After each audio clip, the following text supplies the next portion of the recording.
والصلاة والسلام على أشرف المرسلين نبينا ومولانا محمد وعلى آله وصحبه أجمعين وأشهد أن لا إله إلا الله وحده لا شريك له وأشهد أن محمدا عبده ورسوله صلى الله عليه وعلى آله وصحبه وسلم تسليما كثيرا ثم أما بعد.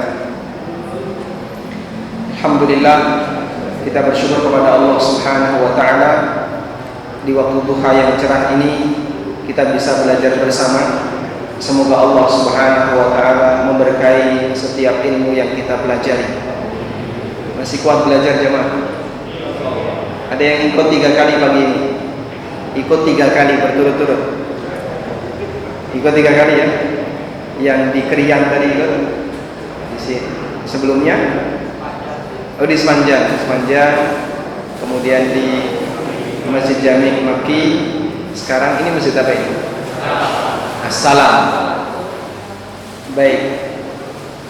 Imam Ahmad rahimahullah menceritakan pengalamannya bahwa di kota Baghdad, karena banyaknya ulama yang tinggal di sana, terbiasa yang namanya debu itu berterbangan disebabkan karena thalibul ilmi berpindah dari satu guru ke guru yang lain, dan majelis ilmunya itu mepet-mepet. Kadang cuma selisih 15 menit sudah pindah ke majelis ilmu yang lain. Mereka nggak seperti kita. Anda bisa parkir kendaraan, mereka pakai jalan kaki. Paling kalau mereka punya kendaraan keledai, dan itu jarang. Thalibul ilmi di masa silam jarang mereka punya keledai, sehingga kadang mereka selesai majelis ilmu pertama, yang di sana syekhnya sudah buka majelis ilmu, langsung berduyun-duyun pindah. Itu sampai debunya berterbangan karena gara-gara mereka itu lari. Sama dengan kita ya, debunya berterbangan karena gara-gara karena orang pit-pitan sepeda. Baik, semoga kebiasaan seperti ini bisa kita lakukan. Diceritakan oleh Abu Hatim Ar-Razi rahimahullah, beliau termasuk di antara ulama al-hadis, bahkan rujukan karena beliau penulis kitab Jarh wa Ta'dil, penulis kitab Al-Jarh wa Ta'dil. Beliau bersama 2 temannya berangkat dari satu majelis ilmu ke majelis ilmu berikutnya. Ternyata setelah sampai di tujuan, syekhnya sakit, sang guru sedang sakit, sehingga majelis ilmu libur. Akhirnya beliau berpindah ke majelis ilmu selanjutnya, tapi belum waktunya. Nanti tunggu sekian jam baru dibuka. Di perjalanan mereka menemui seorang penjual ikan. Ketemu ada orang yang sedang jual ikan, kemudian kok kayaknya enak, dibeli sama 3 orang ini, lalu dibawa ke kos-kosannya. Ya sama sebagaimana mahasiswa ya, ngekos tinggal sementara untuk belajar di satu kampung ini. Dibawalah ke kos-kosan. Sebelum sempat untuk dimasak, temannya mengingatkan, ini sudah waktunya majelis ilmu di sebelah sana sudah buka. Ikan itu ditinggal, mereka langsung berangkat menuju majelis ilmu selanjutnya. Selesai dari situ, sudah buka majelis ilmu berikutnya, pindah lagi, dan begitu seterusnya sampai mereka belum sempat masak ikan ini hingga 3 hari. Karena mereka merasa ini kalau ikan dibiarkan nggak dimakan, nanti akan menjadi basi, busuk, dan buang, harus dibuang. Sehingga mereka menganggap, oh ini mubadzir. Akhirnya apa yang mereka lakukan? Mereka makan ikan tadi mentah. Yang penting pokoknya kemakan, sehingga tidak terhitung perbuatan mubadzir, karena mereka ingin selalu bisa hadir dari satu majelis ilmu ke majelis ilmu yang lain. Masya Allah. Nah, Anda sama ya, tadi masuk masjid sambil ngangkut kotak, isinya apa itu? Nasi bungkus, nggak sempat makan karena ikut hadir kajian, dibawa pulang, jangan sampai basi ya. nyambung ke majelis ilmu berikutnya. Tapi saya yakin nanti sudah selesai ya. Baik, jamaah bahkan Allah Ta'ala, di materi kali ini kita akan membahas tentang permodalan dalam Islam. Namun saya tidak bahas dari sisi detail hukumnya, tapi lebih kepada masalah motivasi agar kita bisa menjadi seorang manusia yang pandai dalam bekerja sama. Baik. Pertama saya awali firman Allah Subhanahu wa taala dalam Al-Qur'an, di mana Allah menyebut harta itu dengan sebutan al-khair. Al-khair itu apa coba? Apa arti al-khair? Al-khair, jazakallahu khairan. Khair artinya apa? Kebaikan. Allah Subhanahu wa taala menyebut harta dengan al-khair. Dalam firman-Nya Allah mengatakan, wa innahu lihubbil khairi lasyadid. Sesungguhnya manusia terhadap al-khair itu sangat mencintai. Manusia sangat mencintai harta. Dan Allah Ta'ala menyebut harta dalam ayat ini dengan sebutan al-khair. Allah Subhanahu wa taala juga berfirman di surat Al-Baqarah, kutiba alaikum idza hadara ahadakumul maut in taraka khairan al-wasiyatu lil walidaini wal aqrabin. Diwajibkan bagi kalian idza hadara ahadakumul maut, ketika menjelang mati, in taraka khairan, dan dia meninggalkan khair. Maksudnya dia meninggalkan harta. Jika dia meninggalkan al-khair atau meninggalkan harta, al-wasiyah, dia wajib untuk berwasiat lil walidaini wal aqrabin, untuk diberikan kepada kedua orang tua dan kerabat dekat. Sehingga dalam ayat itu Allah Subhanahu wa taala menyebut harta dengan sebutan al-khair. Sekarang kita lihat seperti ini ayatnya. Ada di surat Al-Baqarah ayat 180. Baik, agak telat ya. Kutiba alaikum idza hadara ahadakumul maut. Diwajibkan bagi kalian apabila hendak mati, mendekati tanda-tanda kematian, maka harus melakukan wasiat apabila dia meninggalkan khairan. Jika dia meninggalkan khair. Dan khair di sini maksudnya adalah harta. Jadi di masa silam berwasiat itu wajib. Berwasiat itu wajib. Orang kalau belum ketika menjelang kematiannya, wajib bagi dia untuk berwasiat dulu. Dan ayat ini mansukh. Ayat ini sudah dihapus hukumnya, digantikan oleh Allah dengan aturan warisan. Karena ayat ini turun sebelum turunnya ayat warisan. Dan dulu mereka membagi waris dengan cara berwasiat. Aku wasiatkan hartaku sekian, saya kasihkan orang tua. Hartaku sekian, saya kasihkan anak saya kasihkan istri saya, dan begitu seterusnya. Dulu sebelum ada ayat tentang warisan. Setelah turun ayat warisan, ayat ini nggak berlaku, sehingga dia mansukh dari sisi hukum, meskipun teksnya tetap ada dalam Al-Quran. Pak, apa manfaatnya? Hukumnya sudah dimansukh, tapi teksnya ada dalam Al-Quran. Teks ini ada tak? Ada. Bapak Ibu hafal insyaallah? Yang jelas, Anda yakin ada ya? Coba dicek ada nggak bunyi ayat seperti ini? Jangan-jangan saya cuma ngawur. Tolong dicek. Ada betul di Al-Quran? Ada ya? Al-Baqarah ayat 180. Al-Baqarah ayat 180. Coba saya pakai tethering ini aja ya. Ada wifi di masjid ini? Ada? Masjid ini ada wifi-nya? Ada, alhamdulillah. Boleh menurut?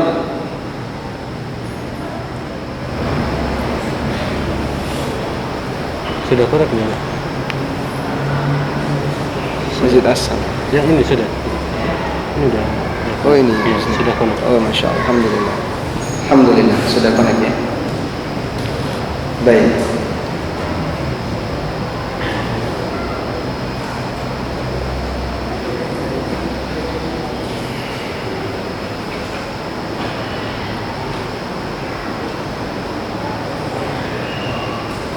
Baik.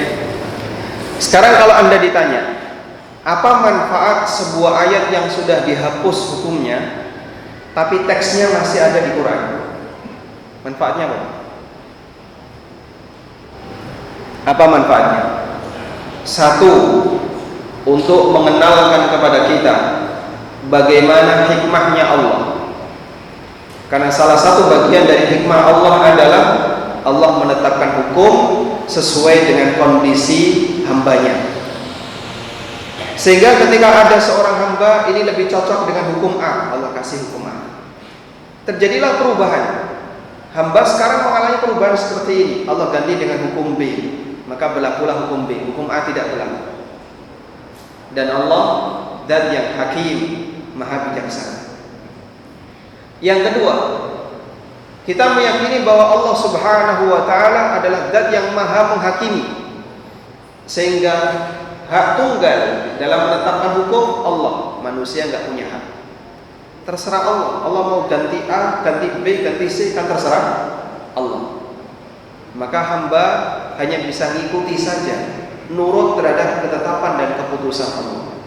Disinilah orang akan diuji sejauh mana tingkat ketaatannya kepada Allah. Baik.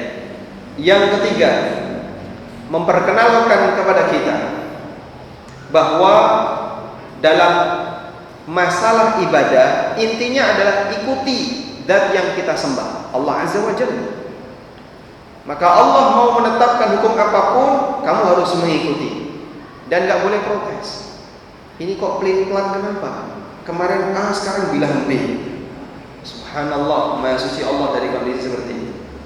Mengajarkan kepada kita bahwa yang namanya ilmu itu terkadang tidak mengenal unsur jumud. Makanya ada ungkapan al-ilmu la ya'riful jumud. Ilmu itu tidak mengenal jumud. Jumud itu apa jemaah? Beku, gak mau geser. Kenapa sih kamu gak mau move on? Maksudnya gimana? Ini sudah jelas salah, kok masih kamu pertahankan? Yang benar itu ada di kanan. Ngapain kamu ada di kiri? Tapi dari dulu saya sudah kayak gini. Berubah, kamu harus pindah ke kanan. Karena ilmu tidak mengenal istilah jumud. Kebenaran tetap ada, tapi bisa jadi keputusan manusia di tahap awal dia salah, dia harus pindah ke tempat yang lain. Makanya para ulama ketika beristihad, kadang hasilnya itu berubah dengan istihad sebelumnya. Seperti Imam Syafi'i rahimahullah, beliau punya qaul qadim dan punya qaul apa satunya? Jadid. Madhab qadim, pendapatnya Imam Syafi'i selama beliau berada di Irak, di Baghdad, dan itu representasinya adalah kitab yang berjudul Al-Hujjah dan Ar-Risalah. Beliau menulis dua buku, yang pertama Al-Hujjah dan yang kedua Ar-Risalah. Kemudian beliau meninggalkan Baghdad dan menuju Mesir. Di sana beliau banyak mendapatkan pengaruh dari seorang ulama kibar, tapi gak cukup terkenal Pak. Padahal beliau lebih faqih kata Imam Syafi'i dibandingkan Imam Malik. Beliau adalah Laits bin Sa'ad. Al-Laits bin Sa'ad, muhaddits, faqih, sampai kata Imam Syafi'i, Al-Laitsu afqahu min Malik, ghaira anna sahibahu la yudawwinu madhhabahu. Laits bin Sa'ad lebih faqih dibandingkan Imam Malik, hanya saja murid-muridnya tidak mengkodifikasi madhabnya, sehingga tidak dikenal madhab Al-Laitsi. Dan itu pernah berkembang di Mesir masa silam sekitar abad 3 Hijriah.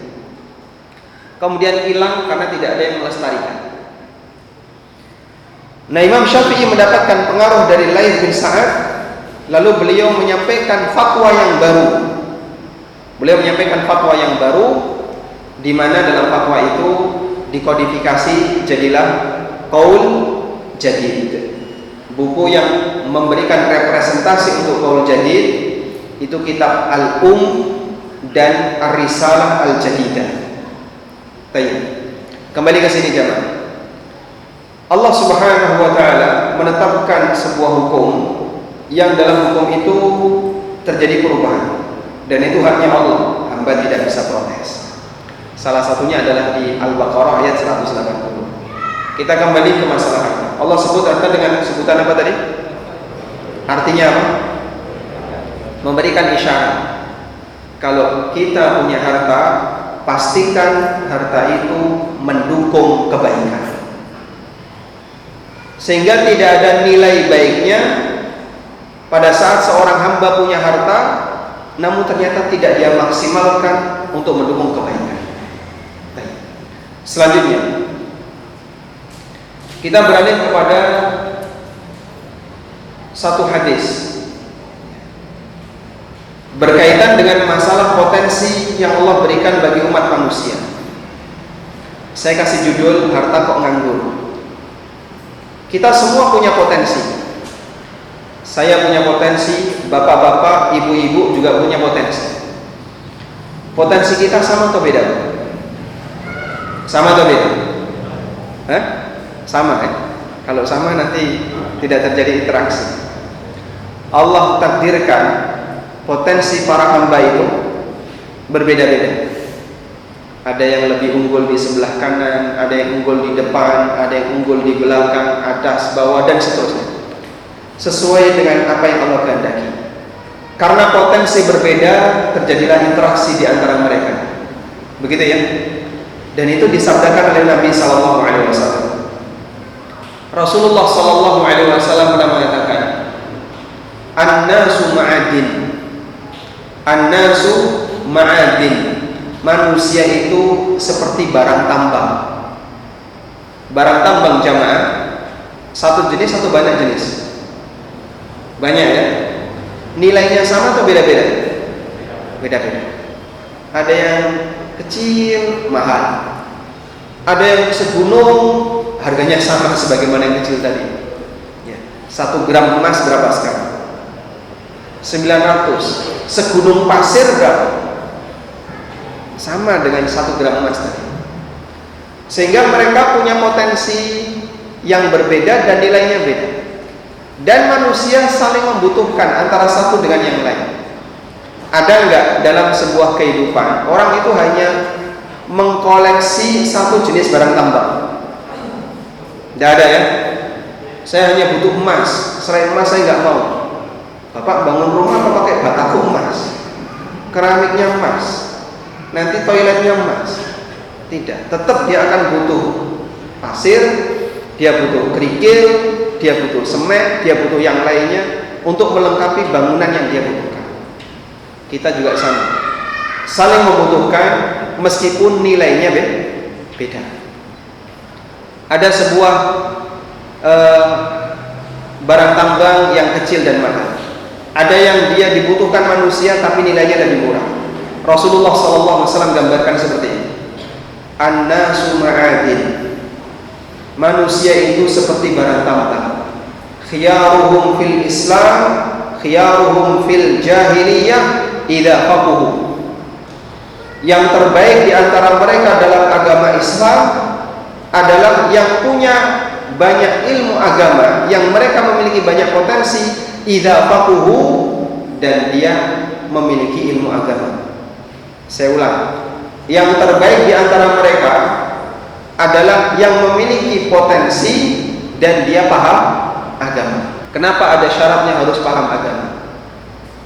Karena seorang hamba ketika dia punya potensi tapi tidak diiringi dengan semangat beragama, potensi itu umumnya hanya kembali untuk kepentingan pribadinya. Umumnya potensi itu hanya kembali untuk kepentingan pribadinya.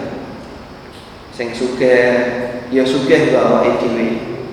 Sing pinter nggo awake dhewe. Yang jadi pejabat dia punya posisi kadang hanya untuk kepentingan pribadinya. Rata-rata seperti itu. Kalau dia tidak punya semangat agama. Tapi ketika seorang hamba dia punya semangat agama, maka insya Allah terjadi seperti ini, Pak. Ahabbun nasi ilallah anfa'uhum linnas. Manusia yang paling dicintai oleh Allah adalah yang paling banyak memberikan manfaat bagi yang lain. Sehingga perlombaan kita itu perlombaan sejauh mana Anda bisa memberikan manfaat bagi yang lain. Karena prestasi manusia itu tidak diukur dari besar kecilnya potensi, tapi prestasi manusia diukur dari seberapa besar dia memberikan kemanfaatan bagi umat. Begitu ya. Kalau orang kaya tapi hanya untuk kepentingannya pribadi, Pak, ya, hanya sebatas untuk dia makan, untuk keluarganya, selesai. Dia nggak pernah mikir gimana caranya agar hartanya bermanfaat bagi umat. Nggak ada nilai pahalanya di sisi syariat.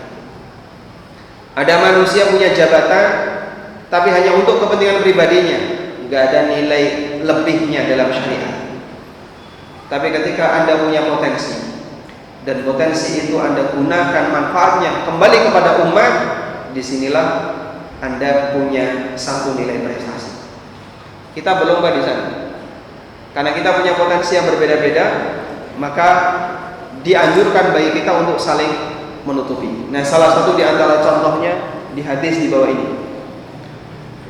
Hadis riwayat Muslim dari sahabat Jabir bin Abdullah radhiyallahu anhu, Nabi sallallahu alaihi wasallam pernah bersabda, "Man kanat lahu ardun," siapa yang punya tanah,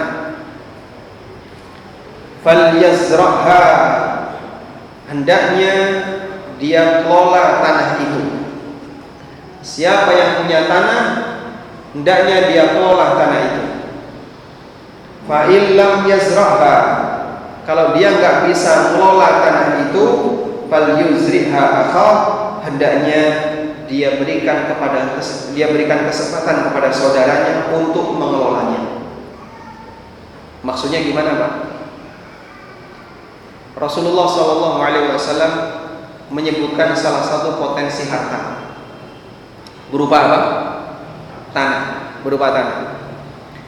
Dan beliau sebut potensi tanah karena potensi tanah ketika itu sangat dibutuhkan masyarakat. Dan banyak di antara mereka yang membuat tanahnya itu nganggur. Nabi SAW mengajari, siapa yang punya tanah, kelola, jangan biarkan mati. Manfaatkan potensi itu. Terus kalau nggak bisa mengelola gimana? Mungkin karena dia sudah sibuk, punya banyak tanah yang lain, atau dia nggak ahli dalam mengelola tanah, atau karena faktor yang lainnya. Jangan dibiarkan diem. Apa yang perlu dilakukan? Berikan kesempatan bagi saudaranya untuk mengelolanya. Masya Allah, sangat sederhana. Baik, kita semuanya punya potensi harta. Anda punya tabungan? Punya ya? Meskipun nggak ngaku ya. Tapi saya yakin Bapak Ibu semuanya pasti punya tabungan. Baik, kalau kita punya tabungan sejumlah harta, lalu ada di bank, sebenarnya berapa besar itu bisa kita manfaatkan? Nggak bisa, Mas, karena kita taruh uang itu di bank. Selama uang itu hanya Anda taruh di bank, yang bisa kita saksikan cuma angka aja. Kita hanya bisa melihat angka. Namun pemanfaatannya mereka yang pakai. Kita hanya bisa melihat angka. Oh, duitku sekian ratus juta, duitku sekian puluh juta. Anda hanya bisa melihat angka, tapi harta itu nganggur. Kalau kita pakai hadis ini, Rasulullah SAW menganjurkan jangan dibuat nganggur, maksimalkan. Terus gimana, Pak? Apa harus saya sedekahkan semua? Nanti tabungan saya di mana? Nggak habis nanti. Saya tidak ngomong sedekahkan semua. Namun yang kita sarankan adalah maksimalkan penggunaan harta itu untuk memberikan manfaat bagi umat dengan cara apapun yang bisa Anda lakukan, meskipun bentuknya bukan sedekah. Baik, saya sebutkan beberapa akad yang bisa dilakukan ya. Jadi jamaah dirahmati Allah Ta'ala, ada banyak cara di mana kita bisa memanfaatkan harta tanpa harus memberikan manfaat bagi harta, tanpa harus melakukan sedekah.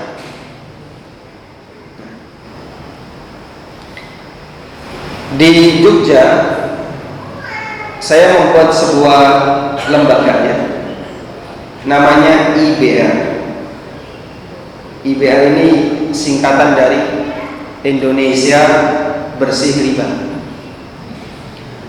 Ada banyak aduan dari masyarakat. Saya punya utang sekian, saya terlilit utang sekian, ini sudah dikejar-kejar debt collector, ini masalah, banyak sekali seperti itu.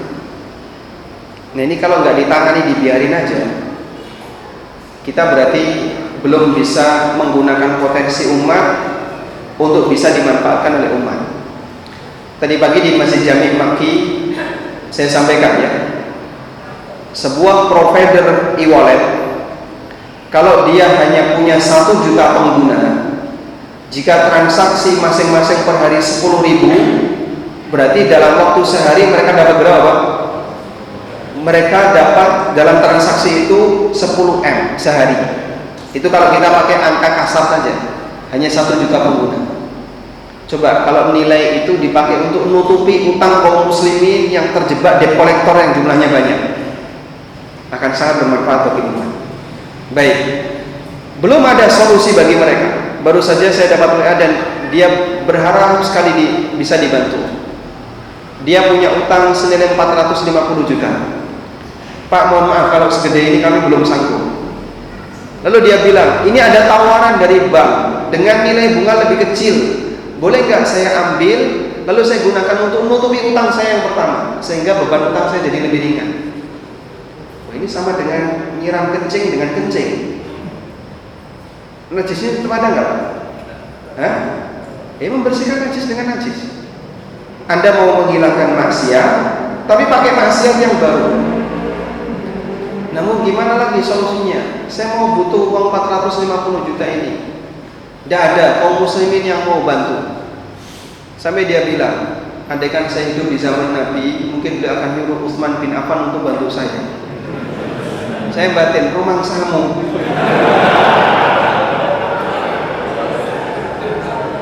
Lah kok enak ngomong kayak gitu. Baik.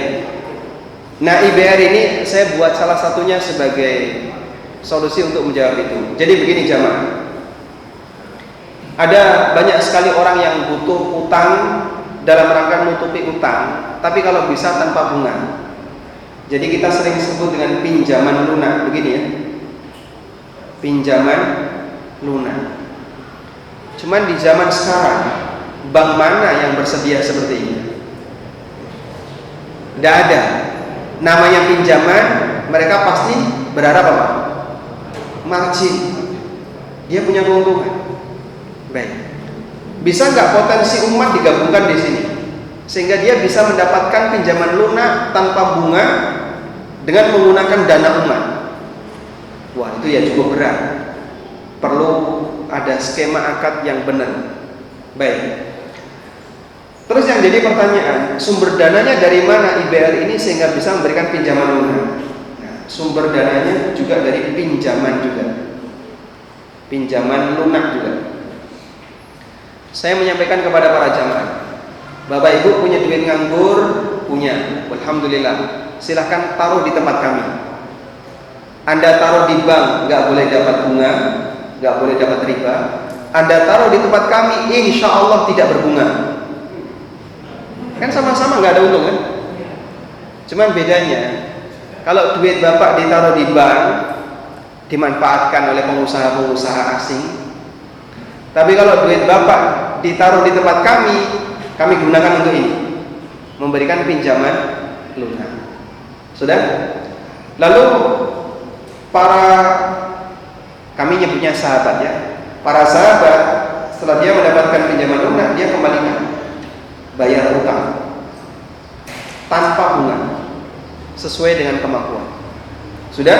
Baru dari IBR kita kembalikan kepada para donatur. Para donatur, karena tadi akadnya adalah akad utang, pinjaman lunak. Sehingga masyarakat ngutangi IBR dengan penjaminnya adalah teman-teman yang ada di IBR. Di sini kita terbitkan surat utang. Surat utang itu apa?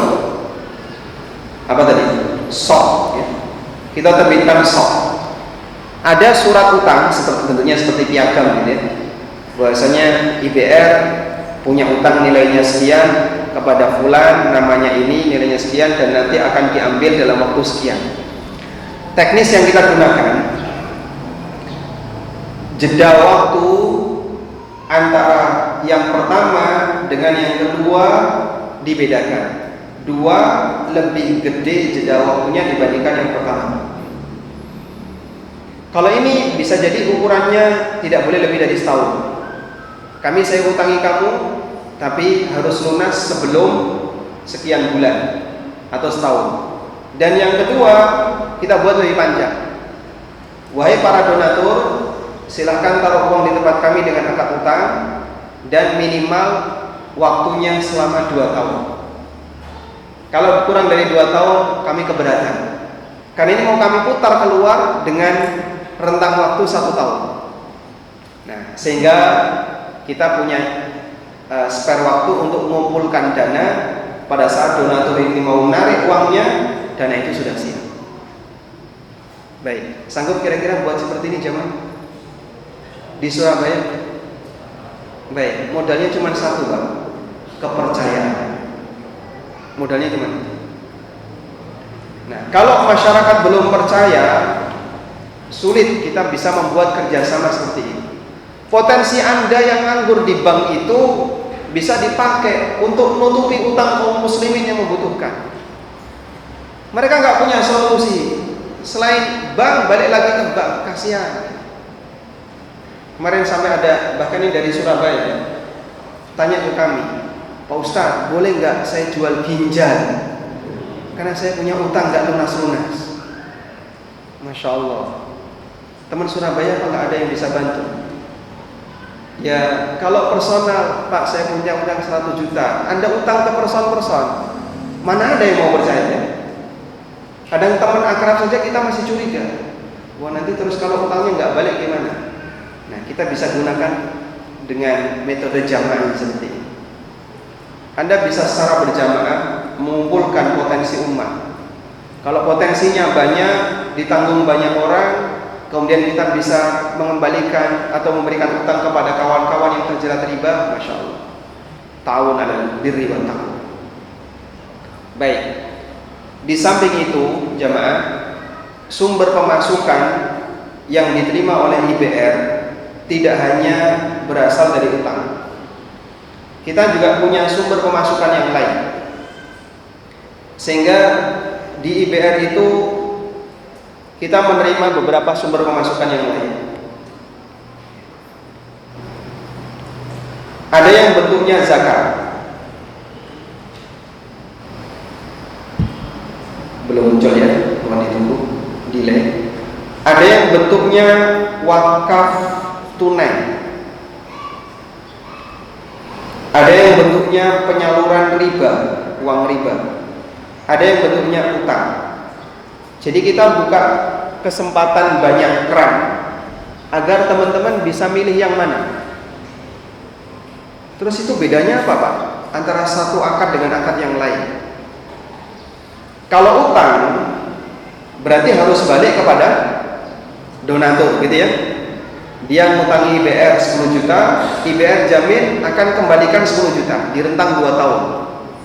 Kalau kurang dari 2 tahun kami nggak sanggup, karena dana itu harus kami putar keluar. Itu utang. Terus kalau zakat, nah kalau zakat ini lepas, jelas. Orang punya zakat kita tampung, dan salah satu di antara penerima zakat siapa jemaah? Salah satu di antara penerima zakat Gorim, betul sekali. Masya Allah, ini sangat membantu. Kami salurkan ke Gorimin. Rata-rata di zaman sekarang, orang kalau mikir menyalurkan zakat, yang dicari itu fakir miskin, rondo, gitu ya. Padahal Gorimin ini banyak yang dia nggak tersentuh. Dia menjerit karena punya utang banyak, bisa jadi stres. Andai kan bunuh diri itu halal, mungkin dia akan bunuh diri. Cuma dia sadar setelah kematian akan ada pertanggungjawaban yang besar. Dia bertahan. Salah satu teman yang dari Jakarta bilang ya, pada saat musim pandemi kemarin kan banyak ya pengusaha-pengusaha yang kemudian terjun bebas. Kita bisa mengambil pelajaran Yusuf alaihissalam. Nabi Yusuf cerita gimana Pak? Allah ceritakan tentang Yusuf gimana? Mimpinya sang raja, ada sapi kurus yang makan 7 sapi kurus yang makan 7 sapi gemuk. Yusuf ngasih takwil apa Pak? Selama 7 tahun kamu harus nyimpen hasil dari usaha kamu, karena nanti akan ada 7 tahun musim paceklik. Sudah? Takwil itu dilaksanakan oleh sang raja. Yusuf dijadikan oleh sang raja sebagai apa? Khazainul ardi, sebagai bendaharawan bagi Mesir. Dan Masya Allah, kerja 7 tahun cukup dipakai untuk bekal selama 7 tahun. Kita punya banyak perusahaan. Perusahaan kita establish selama sekian belas tahun. Pandemi 3 bulan 4 bulan jatuh semuanya.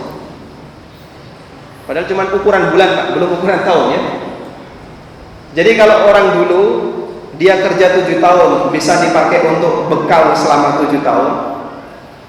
Kita punya perusahaan, teman-teman yang punya perusahaan, dia sudah bekerja selama sekian belas tahun, baru 3 bulan kolaps. Betul kayak gitu ya? Betul ya? Karena banyak di antara kita yang membuang potensi, nggak maksimal dalam mengukur seperti ini. Meskipun kita tahu pandemi di luar pengetahuan manusia. Baik, kembali kepada tadi. Jadi kalau tadi kita berbicara ada banyak sumber pemasukan, salah satunya adalah zakat, maka zakat itu kita salurkan ke ghorimin, yang ini jarang diterima atau diperhatikan ketika menyalurkan zakat. Di musim pandemi kemarin ada orang yang dia datang ya, Mas, kalau saya itu boleh bunuh diri, saya mau nelen baikon. Lah kenapa? Istrinya gugat cerai, anaknya dibawa sama istrinya, dia nggak punya pekerjaan, kena utang yang Masya Allah berlipat-lipat, disebabkan karena usahanya kolaps. Masya Allah, kita yakin beliau termasuk ghorimin. Cuman dari penampilannya, sebelumnya orang mampu berada, tiba-tiba jatuh bebas, itu kan nggak seperti orang yang sudah terlanjur miskin lama ya. Jadi penampilannya kita penampilan yang bagus, orang nggak mengira kalau dia itu nggak mampu, orang nggak mengira kalau dia itu ghorimin. Nah, fungsi zakat salah satunya untuk menutupi para ghorimin itu. Terus kalau wakaf tunai di mana wakaf tunai? Wakaf tunai itu perputarannya di utang. Kita keluarkan sebagai utang, lalu nanti balik, tapi baliknya ke IBN. Lalu nanti nyalurkan lagi ke utang lagi, muter terus, sehingga duit itu termanfaatkan untuk kaum muslimin dan nilainya tidak habis. Tapi kita putar terus, sama sebagaimana wakaf pada umumnya. Anda wakaf kipas ya, dipakai nggak habis. Anda wakaf gedung masjid, dipakai nggak habis. Dan itu bagian dari syarat wakaf, dia bermanfaat tapi tidak habis dipakai. Sehingga bisa Pak pakai wakaf tunai. Inilah yang sering disebut dengan wakaf tunai. Saya mau wakaf Mas, berapa Pak? 1 M. Untuk apa ya? Wakaf tunai. Baik, dikelola oleh yayasan. Terus oleh yayasan diapakan? Siapa yang butuh utang? Diutangi. Nanti balik lagi. 1 M itu bertahan, tapi dia bisa muter kemana-pun. Nah, model seperti ini pernah dikembangkan di Kuwait. Ada sebuah lembaga namanya Bank Rizki Jamil, itu mengembangkan wakaf tunai. Narik dari para donatur wakaf tunai, terus dipakai untuk membiayai para startup dalam bidang usaha. Masya Allah, dari situ banyak para pengusaha startup yang terbantukan. Tapi kan Kuwait negara kaya, ya ukurannya juga sama seperti kita ya. Nilainya segitu, nanti berarti wakaf tunainya lebih kecil. Baik. Lalu yang ketiga, yang keempat adalah dana riba. Nah, ini kita pakai untuk membantu kaum muslimin yang dia punya utang riba. Utang riba di bank.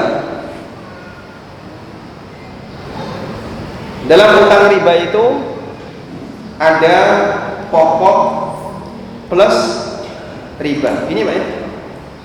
Enggak kelihatan. Ada bagian pokok plus riba. Putus lagi.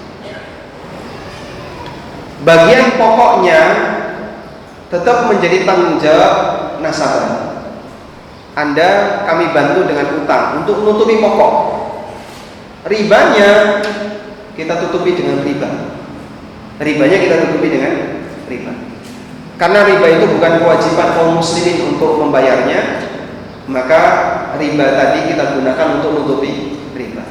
Sehingga ada orang yang punya masalah, utang di bank senilai 10 juta, ribanya 3 juta. Pokok ini pakai akad utang tadi Pak. Saya gunakan arsir ya, biar Anda paham. Yang pokok pakai ini, arsir kuning, nggak kelihatan. Itu kita tutupi pakai pokok dengan akad utang. Jadi si A yang punya utang bank tadi kita utangi, ya tutupi bagian pokoknya. Plus kamu harus bisa nawar ke bank untuk menurunkan nilai riba. Nah ini diturunkan. Setelah turun tetap nggak bisa hilang, riba ini yang masuk dipakai untuk tutupi. Alhamdulillah sangat membantu. Nah di beberapa kota seperti ini sudah mulai kami galakkan. Surabaya, wallahu a'lam. Sanggup? Itu tim riders bisa nggak kayak gitu? Nah, insya Allah. Dimulai dari komunitas kecil dulu, nggak harus gede ya. Modal utamanya satu Pak, kepercayaan. Kalau permodalan seperti ini bisa digalakkan di tengah kaum muslimin, insya Allah bisa menjawab banyak sekali permasalahan umat terkait masalah kendala ekonomi. Wallahu a'lam. Duhur jam berapa? 11.14. Baik, ada waktu kurang lebih 10 menit. Ada yang mau bertanya langsung silakan. Tafadhol. Boleh buka masker ya, nanti nggak dengar saya.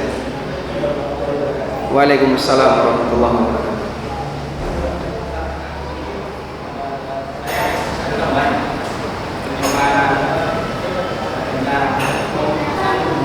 Silakan dipakai mikrofon.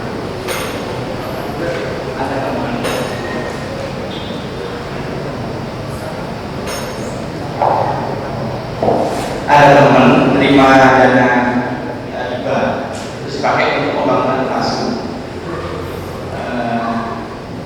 boleh kan ya?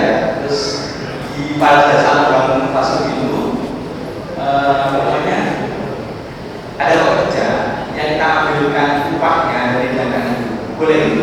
Baik. Waalaikumsalam warahmatullahi. Anda bertanya tentang penggunaan dana riba. Sebenarnya seperti apa sih penyaluran dana riba? Saya tulis secara umum ya, penyaluran uang haram. Baik. Harta haram itu ada dua jamaah. Ada harta haram yang didapatkan dengan cara dolim. Solusinya cuma satu, kembalikan kepada orang yang didolimi, nggak ada yang lain. Sehingga nggak boleh disedekahkan. Koruptor maling duit negara, lalu hasil dari korupsinya dipakai untuk bangun masjid, boleh atau tidak Pak? Boleh atau tidak? Dosa besar.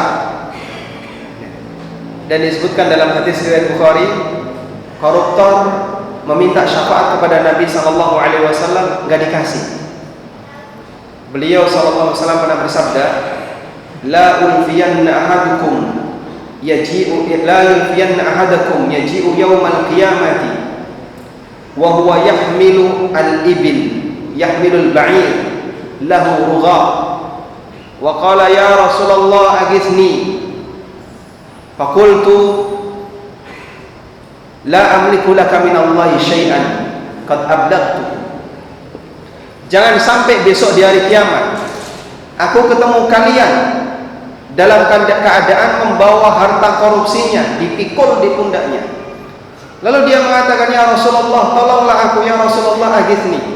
Dijawab oleh Nabi SAW, aku nggak bisa menolong kamu. Aku sudah sampaikan kalau ini haram, kenapa kau lakukan? Kadang orang berpikir, tenang saja korupsi, nanti hasilnya dipakai untuk nyumbang masjid, dosanya hilang. Jadi ini sombong. Loh, yang penting kan dipakai umroh haji.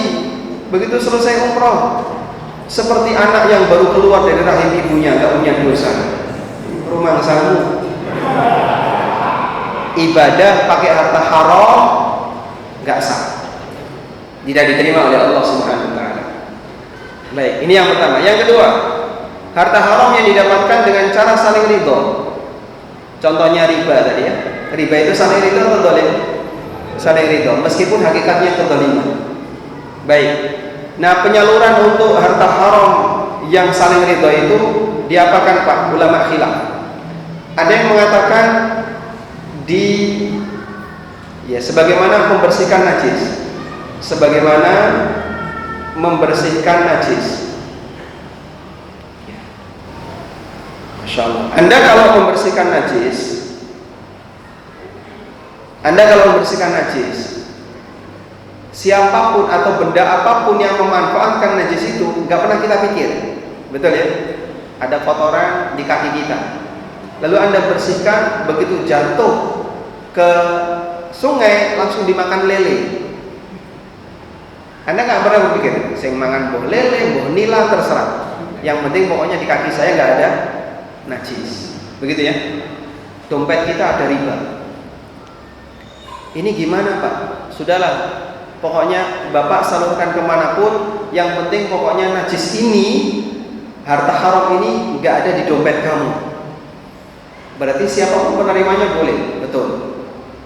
Sebagaimana orang membersihkan najis. Sebagai konsekuensinya, jangan dipakai untuk kegiatan yang sifatnya ibadah, sehingga nggak bisa dipakai untuk bangun masjid. Tapi dipakai untuk yang umum-umum, fasum, atau kasihkan fakir miskin, atau kalau misalnya Anda kesulitan ya dijejer aja di jalan, nanti siapa yang nemu silakan. Ini ngapain? Sedang menghambur-hamburkan uang riba. Sangar ya. Yang penting pokoknya jangan dipakai untuk kegiatan yang bernilai keagamaan. Pendapat yang pertama.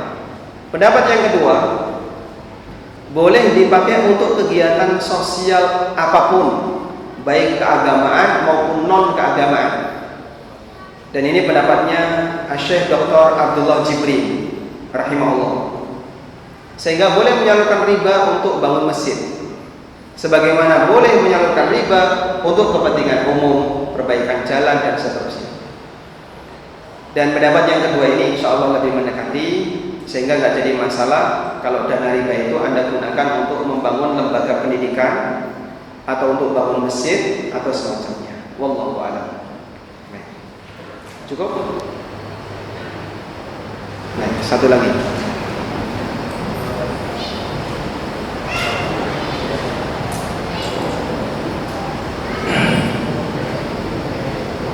Pertanyaan ini Ustaz. Jadi saya ada akad dengan teman yang akad itu awalnya adalah investasi. Setelah perjanjiannya sesuai dengan akadnya sudah sah, sudah syariah, dengan persentase penghasilan yang sudah ditetapkan, tetapi qadarullah dalam 1 bulan, 2 bulan, 3 bulan ternyata tidak ada hasil dan tidak ada kejelasan. Sampai 3 tahun baru dia memberikan uang 10 juta untuk memberikan hasil. Katanya ini hasilnya. Sedangkan tidak ada kejelasan sampai sekarang ini usaha ini jalan apa tidak, ini tidak jelas. Apa ini termasuk bisa dikatakan perubahan akad hutang atau tetap investasi? Baik.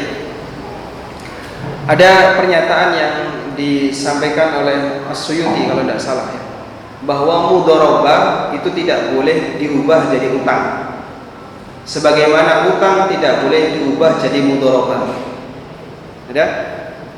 Sehingga utang tidak bisa dijadikan sebagai modal, modal tidak bisa dijadikan sebagai utang dalam transaksi mudharabah. Contoh, utang jadikan modal. Anda ngutangi seorang penjual cilok 5 juta.